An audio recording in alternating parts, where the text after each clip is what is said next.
In this video, we're going to look at the main interface of Fusion 360. Let's start at the top. Right here, we have an application bar. The data panel, file access, save, undo, redo.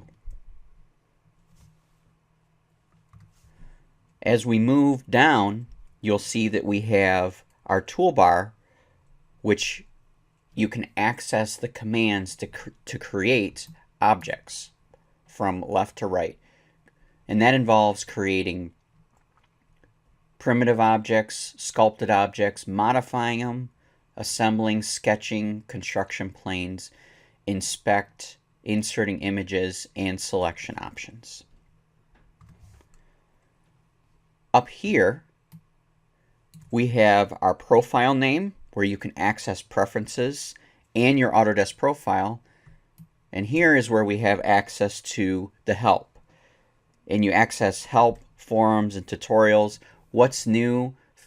Read feedback from other users and the community. As we move around our screen, we have the Viewcube. Now the Viewcube helps us orbit our view. This is just one of the options that we can use to interact and move around our view. It also allows you to access orthographic and isometric views. We come back over to the left side here. This is our browser. The browser lists objects in the design. Now, down here on the bottom, we have our timeline.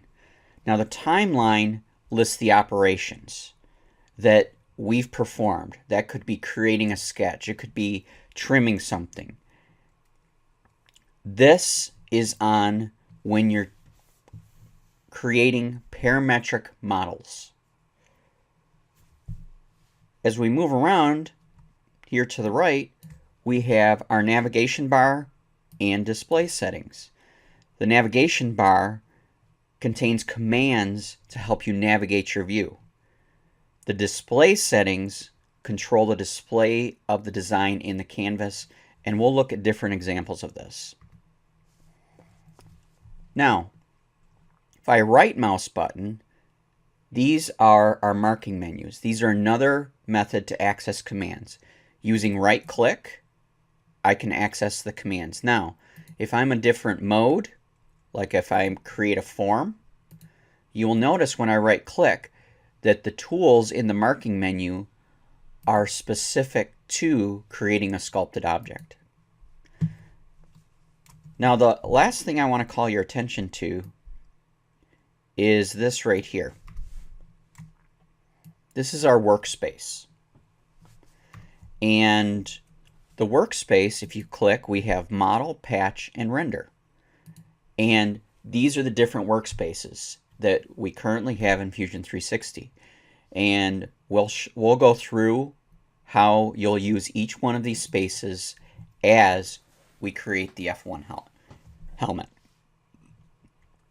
In the next video, we're going to open the F1 start file. In the next video, we're going to open the F1 finished file and start navigating our scene.